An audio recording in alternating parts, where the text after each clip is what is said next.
हाँ जी बच्चों, अब ये वाले पार्ट में हमें ये जानना है कि अब अगर किसी भी तरीके के फंक्शन आ जाएं तो उनका पीरियड कैसे निकाला जाए अगर वो पीरियोडिक हैं तो। कुछ छोटे छोटे पॉइंट यहाँ पर भी आ रहे हैं। पिछले वाले पार्ट में थोड़े छोटे छोटे पॉइंट देखे थे कि अगर अंदर ए मल्टीप्लाई हो जाए, फंक्शन के बाहर मल्टीप्लाई हो जाए या ऐड हो जाए, सब्ट्रैक्ट हो जाए तो क्या होता है। यहाँ पर अब एक से ज्यादा फंक्शन अगर आ जाए, दो फंक्शन आ जाए अगर, और वो दोनों पीरियोडिक हैं, उनको मिलाकर मल्टीप्लाई डिवाइड करके या ऐड सब्ट्रैक्ट करके फंक्शन जो बन रहा है वो पीरियोडिक अगर है तो कैसा है वो जानना है। देखना जरा बेटा कुछ इंफॉर्मेशन। इफ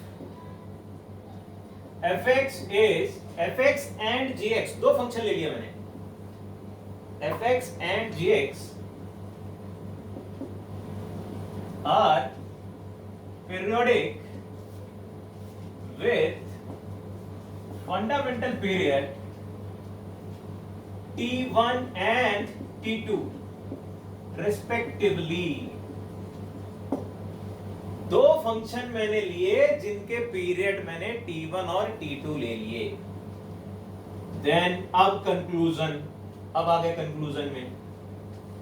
तो fx plus low minus low, multiply करो या डिवाइड करो gx,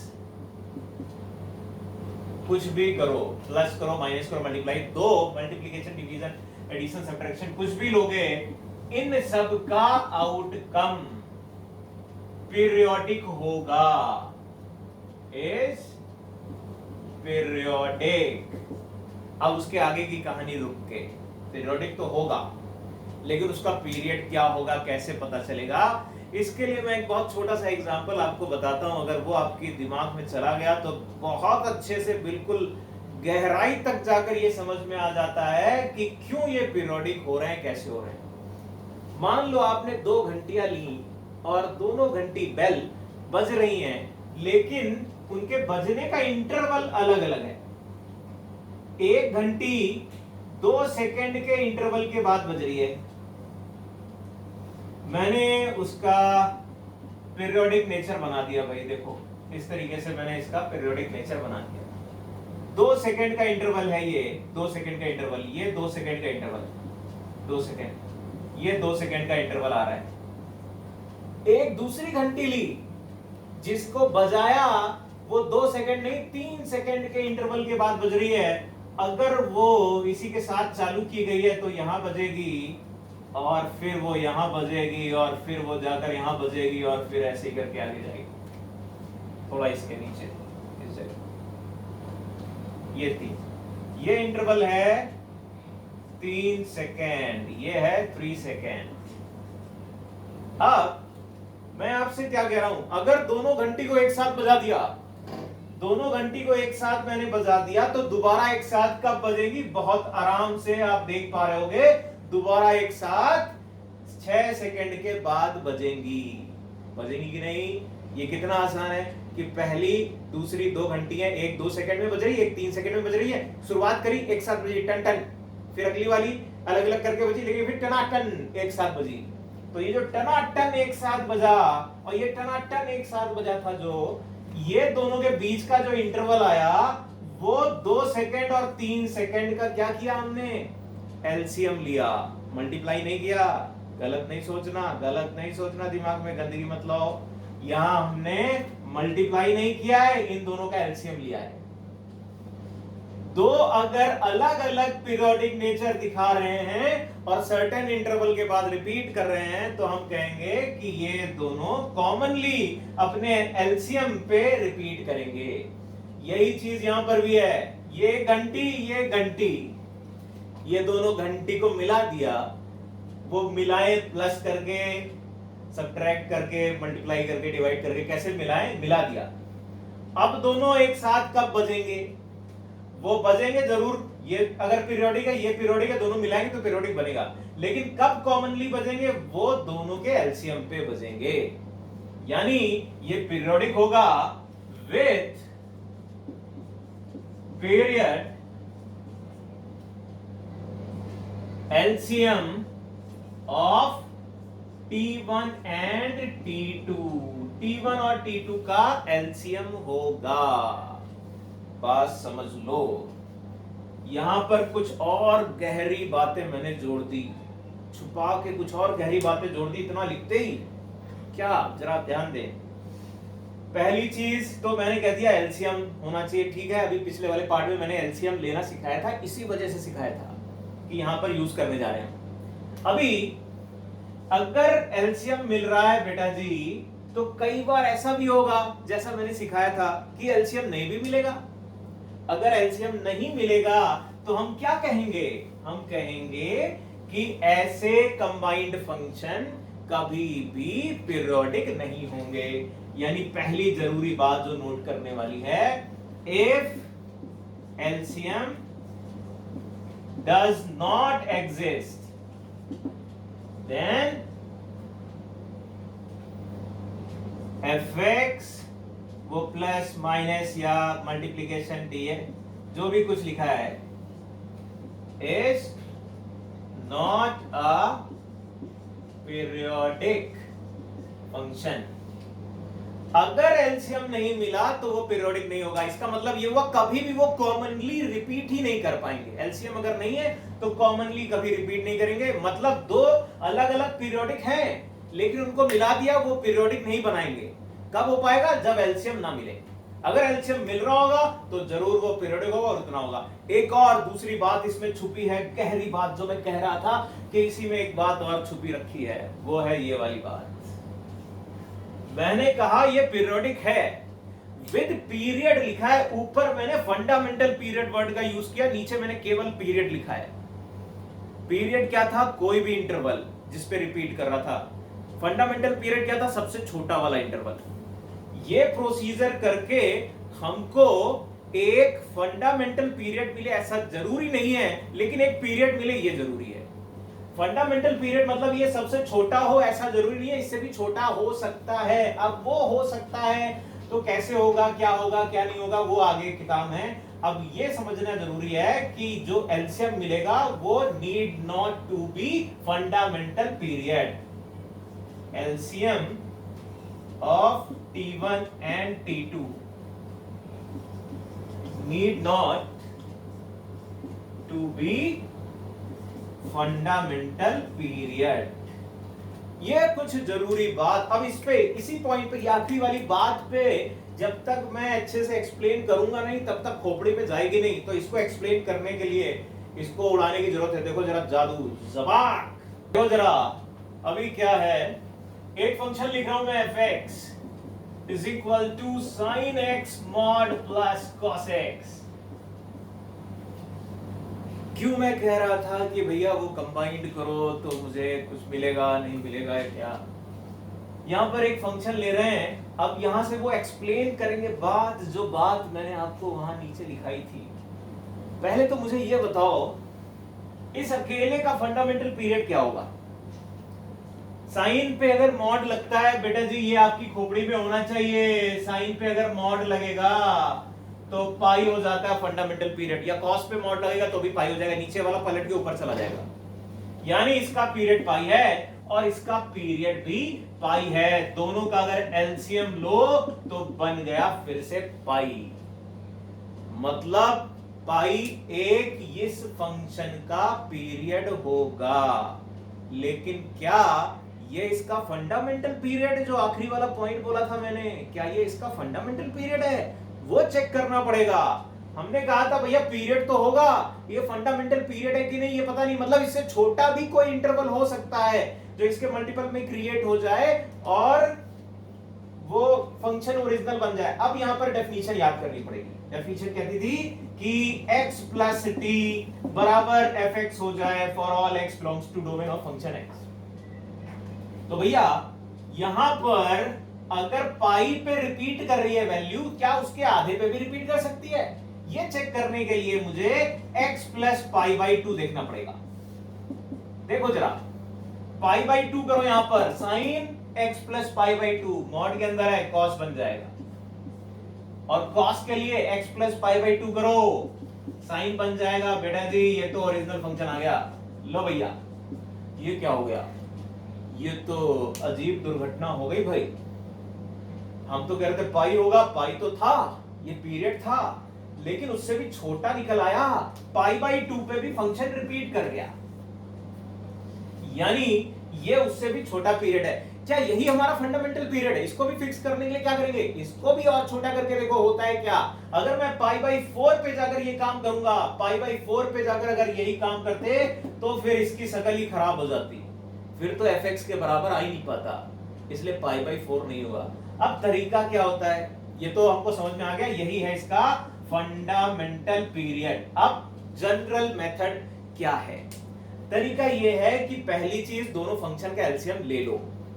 दूसरी बात, जब एलसीएम ले लो तो ये तो पता चल गया कि ये पीरियड आ रहा है, फिर उसके और छोटे पीस करके देख लो क्या कोई पीरियड हो सकता है, और अगर हो सकता है तो वो पॉसिबल है। अब क्यों हो पाएगा? कुछ ऐसे फंक्शन होते हैं जिसमें कि एक दूसरे के फॉर्म में कन्वर्ट होने वाली आदत रखते हैं, जैसे साइन और कॉस है। साइन कॉस एक दूसरे के फंक्शन कन्वर्ट हो जाता है, तो एक की शक्ल दूसरे में, दूसरे की शक्ल पहले में बदल जाती है, इस वजह से भी ये ओरिजिनल फंक्शन बन गया एफ उससे छोटे पे भी, या ऐसे ही कोई और फंक्शन अगर बन जाते हैं तो भी ये काम किया जा सकता है। इस वजह से हम कह रहे हैं कि भाई ये फंक्शन छोटा हो गया तो हमको पता नहीं चलेगा, हमें तो ऑब्जर्व करना होगा। अगर यहीं पे साइन के साथ टेन ले लिया होता कुछ उल्टा सा, तब वो कैसे भी कन्वर्ट नहीं होता, फिर यहीं पे रुक जाते जो भी आ रहा होता। इसलिए हम कहेंगे फिलहाल कि भैया प्रोसीजर करने के बाद एक बार छोटा करके जरूर देख ले, कहीं उससे छोटे इंटरवल पे तो रिपीट नहीं कर रहा। ठीक, मेरे ख्याल से बात समझ में आई होगी। अब इनके कुछ एग्जाम्पल कर रहे हैं, आगे देखते हैं जरा एक एक एग्जाम्पल कैसे कैसे कैसे कैसे चेंज होते हैं वो सारी कहानी। ठीक, देखो जरा अब क्या है, sine 3x plus ten x by 2। अब ये पीरियोडिक होता है भैया, अगर x में मल्टीप्लाई है, साइन का तो पीरियड 2 पाई होता है, लेकिन x में 3 मल्टीप्लाई है तो डिवाइड बाई 3 कर दो। और ये भी पीरियोडिक होता है जिसका पीरियड पाई होता है, लेकिन x में 1/2 मल्टीप्लाई है तो 1/2 से डिवाइड कर दो। 1/2 से डिवाइड करना भैया, 1/2, तो ये 2 पाई बन गया, यानी 2 पाई डिवाइड बाई 3 और 2 पाई के बीच में मेरे को एलसीएम लेना है। अभी बताया था एलसीएम लेने का तरीका, ऊपर वाले का एलसीएम और नीचे वाले का एचसीएफ ले लीजिए। तो क्या बन गया बेटा, 2 पाई। इन कंडीशन के लिए मैंने ये भी बताया था कि भैया ये जरूरी नहीं है कि इसका फंडामेंटल पीरियड हो। अब उसके लिए ये कि भाई इसका आधा अधूरा करेंगे, क्योंकि ये फंक्शन इस तरीके के मैंने यहाँ पर लिखे हैं जो एक दूसरे के फॉर्म में जा नहीं सकते, इसलिए इससे छोटे वाले पे ये रिपीट करे ऐसा पॉसिबल नहीं हो पा रहा है, इसलिए यही इसका फंडामेंटल पीरियड हो जाएगा। ठीक है, फिर अगर मैंने लिख दिया fx is equal to x by 2 fractional part plus sine 3x minus pi by 4, बाहर 2 आ रहा है। और अब मैंने कहा कि भैया जी बताओ इसका क्या पीरियड आ रहा है, ये पीरियोडिक है क्या? अब गौर से अगर देखें तो भैया ये इंडिविजुअली पीरियोडिक है, ये भी इंडिविजुअली पीरियोडिक है। इसका पीरियड क्या होगा, फ्रैक्शनल पार्ट का 1 होता है लेकिन बाहर 1/2, 1/1/2 यानी 2 आ रहा है इसका। यहां पर ऑब्जर्व करो, मैंने बताया था अभी कि भैया ये बेकार काम का केवल x के साथ जो है, तो 2 पाई बाई 3 ये दो हैं इनके पीरियड। थोड़ी देर पहले मैंने बताया था बेटा जी कि दो फंक्शन के बीच में आपको एलसीएम लेना होगा। यहां एलसीएम तो ले रहे हैं, लेकिन देखें तो एक रैशनल और एक इरेशनल है। ये पॉइंट बहुत अच्छे से क्लियर किया कि रैशनल और इरेशनल के बीच में एलसीएम पॉसिबल नहीं है। इस वजह से आप कहिएगा कि ये पीरियोडिक नहीं है, नॉट पीरियोडिक। ठीक, जब भी कभी एलसीएम नहीं मिलेगा पीरियोडिक नहीं होगा, ये पीरियोडिक फंक्शन नहीं था। फिर अगला देखते हैं, देखो जो देखना जरा, अब यहां पर आइडेंटिफाई करना है हमको ये पीरियोडिक है या नहीं है। तो फिर वही काम कि भैया ये तो पीरियोडिक, अगर साइन का स्क्वायर या कॉस का स्क्वायर कर रहे हैं तो क्या वो पीरियोडिक रहता है? बिल्कुल रहता है। स्क्वायर करने से क्या होगा, नीचे वाला ऊपर चला जाएगा, यानी पीरियड आधा हो जाएगा। इसका पीरियड पाई है और इसका पीरियड भी भैया पाई है, पाई है, क्योंकि पावर 4 करेंगे तब भी वैसे ही कुछ होगा, यानी इनका एलसीएम लेंगे तो क्या आ जाएगा, पाई। इनका एलसीएम पाई आ गया। लेकिन पंगा देखो, पंगा मैंने बताया था ऐसी जगह पे तो बताया था कि भैया ये इसका फंडामेंटल पीरियड हो ऐसा जरूरी नहीं है। जरूरी करने के लिए, पक्का करने के लिए कुछ और काम भी करने की जरूरत है। जैसे कि भैया कहीं इसके आधे पे तो ये रिपीट नहीं कर रहा, चेक करने की जरूरत पड़ेगी, क्योंकि साइन कॉस है, ये कन्वर्ट हो सकते हैं एक दूसरे में। वहां टैन था और साइन आ रहा था, इसलिए ये पंगा मैंने ले लिया। लेकिन साइन कॉस तो एक दूसरे में शकल बदलते रहते हैं, इसलिए मेरे को चेक करने की जरूरत है कि भैया x प्लस पाई बाई 2 पे भी कहीं यही चीज तो नहीं बन रही। देखते बेटा, पाई बाई 2 प्लस एक्स करोगे तो ये बन जाएगा कॉस और ये बन जाएगा साइन। क्या ये ऐसा ही दिख रहा है? इसको पक्का करने के लिए थोड़ा सा और अच्छे से लिखते हैं भाई। ये तो मैं पहले लिख देता हूं 1 माइनस कॉस स्क्वायर एक्स का होल स्क्वायर, ऐसे करके लिख दिया कि पावर 4 कॉस में चाहिए तो कॉस की पावर 4 बना दी, 1 प्लस कॉस की पावर 4 तो मेरी आ गई माइनस 2 कॉस स्क्वायर एक्स भी आ गया। ये तो बहुत अच्छा हुआ भाई। और यहां लिखा था कॉस स्क्वायर एक्स। अब जरा बताओ, ये वाला ये वाला ये वाला 1 माइनस कॉस स्क्वायर दिख रहा है, 1 माइनस कॉस स्क्वायर मतलब साइन स्क्वायर। लो भाई, ये तो ओरिजिनल को मैच कर गया, यानी फंक्शन एफ एक्स आ गया। मतलब ये पाई बाई 2 पे भी रिपीट करेगा, इसका पीरियड पाई बाई 2 हो जाएगा। उससे छोटा भी हो सकता है कि आप पाई बाई 4 करेंगे तो फिर वो रूट 2 वाला पंगा आ जाता है, इसलिए शकल खराब हो जाती है। तो फिर कहा जाएगा पाई बाई 2 ही है इसका फंडामेंटल पीरियड। मेरे ख्याल से बात समझ में आई होगी, जरूरी सवाल। फिर आगे देखो, देखो जी, अब इसका पता करना है मेरे को फंडामेंटल पीरियड क्या होगा। तो अब वही चीज यहां पर लेते हैं भैया, ये एक पीरियोडिक फंक्शन विद पीरियड कितना 2 पाई, ये भी एक पीरियोडिक फंक्शन विद पीरियड कितना 2 पाई डिवाइड बाई 3। अब इन दोनों का अगर एलसीएम लेंगे, ऊपर ऊपर का एलसीएम 2 पाई और नीचे नीचे का एचसीएफ तो वो 1 ही हो जाएगा, तो 2 पाई आ गया। अब इसमें इससे छोटे का कोई पंगा होता नहीं है। यहां से इसमें अगर रिड्यूस करने भी जाओगे तो एक दूसरे से रिड्यूस, या इसको ए बी वाले फॉर्म में तोड़ेंगे तब भी 2 पाई से छोटा पीरियड इसका क्रिएट नहीं हो रहा है, इसलिए हम कहेंगे यही इसका फंडामेंटल पीरियड हो जाएगा। ठीक है, एक ये मजेदार अगला सवाल आता है, जरा देखना जरा। तो भाई देखना बेटा, अब ये वाले सवाल में क्या हो रहा है, यहाँ पर एफ एक्स मैंने लिख दिया है sine n pi upon sine x upon n, और मेंशन कर रखा है कि एक फंक्शन है जो पीरियोडिक है और 4 पाई पीरियड दिया है, तो n की इंटीजर वैल्यू क्या होगी ये बताई जाए। तो बेटा ये तो थोड़ा सा उल्टा हो गया सवाल। जैसा कि मैंने बताया था, सवाल मजेदार तभी बन जाते हैं जब स्टैंडर्ड प्रोसीजर से कुछ उल्टा पूछ लिया जाए। तो यहां पर ऐसे ही कुछ हुआ है, तब भी कोई टेंशन की बात नहीं, चलेंगे अपने हिसाब से। पहले ऊपर वाले फंक्शन का फंडामेंटल पीरियड अगर ऑब्जर्व करें तो 2 पाई n मल्टीप्लाई था डिवाइड बाई n। नीचे वाले के लिए अगर ऑब्जर्व करें तो 2 पाई n आएगा। अब रह गया सिंपल सी बात, इन दोनों का एलसीएम ले लो, n के फॉर्म में ले लेना, कोई दिक्कत की बात नहीं है। तो 2 पाई दोनों तरफ से आ रहा था, तो हम क्या कह देंगे भैया, यहां पर भी 2 पाई, यहां पर भी 2 पाई n, तो ये 2 पाई n हो जाएगा। नीचे क्या 1 हो जाएगा, n और 1 का एलसीएम। और ये क्या है, ये है हमारा 4 पाई। अब देखो भाई, n की वैल्यू आ गई 2, लेकिन लेकिन लेकिन 2 ही नहीं है ये, क्योंकि मैंने वहां इंटीजर मेंशन कर रखा है। तो बेटा जब मैंने ये वाला फंडा बताया था ना, तो डिवाइड बाय मॉड भी लगाया था, अगर ध्यान आ रहा हो आपको। तो ये काम अधूरा है, ठीक से करो मॉड लगाओ, ठीक से करो मॉड लगाओ, ठीक से करो मॉड लगाओ, ठीक से करो प्लस माइनस लगाओ, n की वैल्यू प्लस माइनस 2 आएगी। मेरे ख्याल से बात समझ में आई होगी। ये कुछ एग्जांपल थे जो बेसिक अंडरस्टैंडिंग डेवलप करते हैं। अभी एक पार्ट और रह गया कि कंपोजिट फंक्शन का हम कैसे निकालें पीरियड, वो अगले वाले पार्ट में देखते हैं। जरा उसमें कंटिन्यू करो जाकर कि कोई कंपोजिट फंक्शन आ गया और फिर मेरे को उसका फंडामेंटल पीरियड निकालना है। देखो जरा अगला वाला पार्ट।